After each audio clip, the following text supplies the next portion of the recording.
Hi everyone, welcome to the Whiteleyverse with me, Connor Whiteley, for another daily short story. Now, before I start today's story, please remember to like, comment and subscribe to the channel so you don't miss any new content, and the engagement really helps the Whiteleyverse with the YouTube algorithm. Also, if you want to buy this short story and any of my other fiction, then they're available from all major ebook retailers and at your local bookstore and local library if you requested, and you can order paperback copies from Amazon. Now, here's today's short story. I hope you enjoyed just as much as I did writing it. A cute mix-up in Hell's Place. University student Charlie Benson rather liked the cute little flats with their dirty white, wooden facade that he supposed was meant to make them look elegant, even though it didn't really work. A few rows of red roses, yellow tulips, and a couple of rosemary bushes lined the little front gardens too.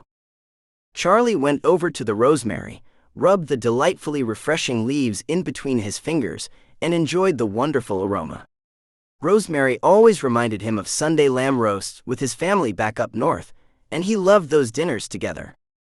Every Sunday was special to his family, even if they weren't religious in the slightest. A black Fiat Aztec from 2005 bumped along the narrow pothole-infested road in front of him. Charlie waved at the young driver, and he really hoped the young driver wouldn't crash. He bit his lower lip. He had only been learning to drive for a few months, and he would have hated to come down this road. Large and small, old and new and modern and vintage cars of all different makes and models lined the road. He was sure his dad would have been able to tell him what every single car was, but Charlie didn't care about cars. Right now, he was only interested in sex. He gave the rosemary a final rub between his fingers, he took a few leaves to chew, and he could almost taste his mum's melt-in-the-mouth lamb on his tongue. He was so looking forward to going back home next month for a few weeks. He really missed his family. He went across the narrow, cracked concrete walkway behind the rows of plants. He almost tripped on an uneven lump of damp concrete, and he pressed the cold buzzer. Charlie could hardly deny the front entrance to the apartment building was probably one of the nicest he had seen in Hell's Place. The large wooden doors were perfectly clean, smooth, and they actually looked like they were maintained. There were no chips in the reinforced glass slits in the door, no stains, and there was no smell of weed. Charlie was relieved about that. He understood from his psychology degree that drug use was a coping mechanism for people with difficulties, but he hated the smell of weed. It was foul, disgusting, and it made him feel sick. He still couldn't understand why this apartment building seemed to be rather well maintained by Hell's Place standards. Everywhere else he had visited was always smashed up, run down, and it was just weird. Hell's Place might have been a former council estate where people died, disappeared, and other weird and twisted things happened to people every day. Yet Charlie was more than determined to have a perfectly normal Hell's Place experience, even though he didn't doubt the rumors for a single second. Charlie pressed the cold buzzer again, the little buzzer machine rang, and he finished chewing on the wonderful rosemary in his mouth. He couldn't wait for his mum's roasted lamb next month. A lightly warm breeze brushed his cheeks as the front door buzzed open. Charlie's stomach filled with butterflies, and he was so looking forward to having a hookup with this particular guy. He had spent about an hour last night chatting, planning, and wanting to meet up with a local hunk. The hunk was tall, athletic, and he was so toned that Charlie wanted to ride him as much as possible. It was even better that the hunk seemed respectful, patient, and he was actually interested in Charlie besides sex. It was so refreshing considering most of the hookup apps were filled with nothing but weirdos, time wasters, and creeps pretending to be younger than they actually were. It was why Charlie always made them send him a voice note, a picture of them right now, in addition to their profile pics, and he always told friends where he was going. Safety, good sex, and good people was all he cared about. He went through the cold wooden door into the ice-cold lobby, and he really wished he hadn't worn his denim short shorts that barely covered his large ass, and he went up the concrete staircase. The hallway was so ice-cold, the black handrail almost burnt him, it was so cold, and his breath formed long columns of vapor. He bit his lower lip. If the hot guy hadn't already proved he was real, seriously hot and willing to have sex, Charlie would have just left.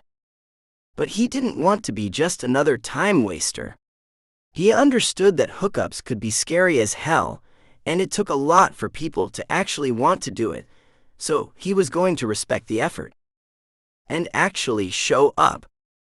He continued up the narrow concrete corridor, he rubbed his hands together, and he hooked a left onto the second floor. Charlie's stomach filled with butterflies. He saw down the short corridor with about 8 ugly green fire doors, and he knocked on number 40. He ran a hand through his long brown hair to make sure there were no random bits standing in weird, unattractive directions. He straightened his loose-fitting t-shirt that he was hoping was just going to be ripped off anyway, and he just grinned. A moment later, the fire door opened. Charlie went to take a step forward, but a cute guy just looked at him. He certainly wasn't the guy he had spoken to on the dating app, and he was about the same age as him. The guy on the dating app had been 4 years older. The cute guy just grinned at him. Charlie grinned back, and he couldn't deny the cute guy was hot as hell. Charlie's hands turned sweaty, his cheeks went warm, and his wayward part flared to life. The cute guy grinned even more. The cute guy was so cute with his fit, lean, sexy body that didn't have a gram of fat or muscle on it. His long, dirty blonde hair framed his handsome face perfectly, and his blonde, neatly shaven short beard made him look even more stunning. Charlie didn't even know until now that he was into guys with slight beards. The cute guy was just sheer perfection. He remembered this was hell's place. Charlie frowned, took a few steps back, and his stomach churned violently. What if this cute guy was a demon, a monster, or some other technique for hell's place to kill him? He had heard all the rumors and stories. There were no mistakes in hell's place, and people did die every day. He didn't want to be just another number, another statistic, or another person erased from the estate. He wanted to have sex, live, and finish his degree. The cute guy leant against the doorframe. "Can I help you, cutie?" he asked. Charlie's head went light at the guy's sweet, soft, velvety voice that he would have happily listened to all day and night. "I was told this was the address of a hookup," Charlie said, not knowing how to explain this. "I was talking with a guy online last night. He sent me this address and promised we would hook up." The cute guy looked at the ground, nodded, and sighed. "I'm sorry. I have no idea what you're talking about, because it's only me and my parents here. My parents definitely don't have a hookup app." "And you?" Charlie asked with a wink. He would have loved this cute guy to be single, gay, and very much into sex, and possibly more. The cute guy looked Charlie up and down. "I won't lie. Normally I'm not into femme guys, but you are really hot. I sometimes have hookups, but I didn't contact you." Charlie took out his phone, went to show the cute guy his messages on the hookup app, and realized there were no more messages. The messages and the profile from last night were completely gone. "Hell's place strikes again," the cute guy said. "I believe you about the hookup, the messages, and that someone gave you my address." Charlie put his phone away. "Why would you believe me? I could have made it all up to get inside, see you, and I don't know." The cute guy laughed, waved Charlie inside, and Charlie followed him. Even though he knew in hell's place that was almost the same as signing his own death warrant, but the guy was sexy and he seemed fine. Like all dangers in hell's place, Charlie really liked the great hints of melt-in-the-mouth roasted lamb with thick, meaty, and the crispest potatoes with a splash of olive oil who had ever smelt. Charlie shivered in pleasure. The cute guy had 2 air fryers humming away in the background, and Charlie was so looking forward to the great meal being done. "What are you cooking?" Charlie asked. The cute guy just stopped dead in his tracks, in the middle of his small living space with cream carpet, 2 brown sofas, and a pile of university textbooks on the coffee table. "I wasn't cooking anything," the cute guy said. "I'm Ben, by the way." "Charlie," he said. "And hell's place is getting weird. It sends me to have a hookup with a guy that doesn't exist. It cooks my favorite meal, and you don't have a clue about any of this." Ben clicked his fingers. "I made a wish last night. I wished for love, sex, and a relationship." "Was it about 9 p.m.?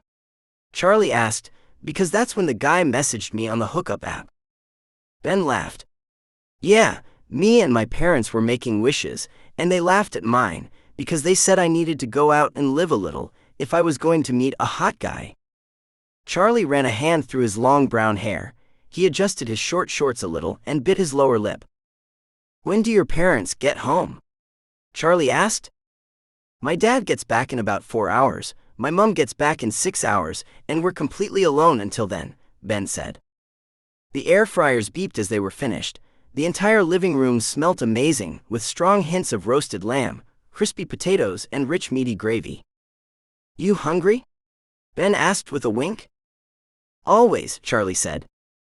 And as Ben rushed off towards the kitchen, he started dishing up the roast dinner, and he didn't stop smiling. Charlie just grinned to himself, and he shut the front door.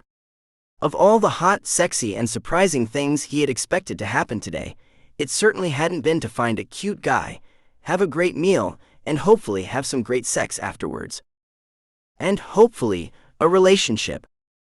So the two men ate their delicious roast dinners that actually was slightly better than Charlie's mom's, even though he would never admit it to her.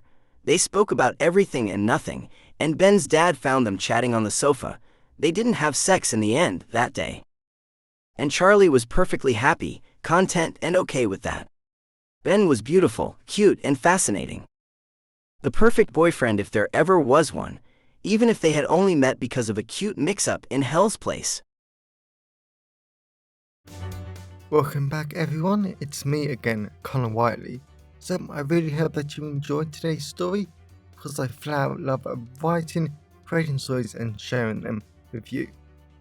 If you really enjoyed today's story, then please remember to like, comment and subscribe to the channel so you don't miss any new content, and the engagement really helps the Whiteleyverse with the YouTube algorithms.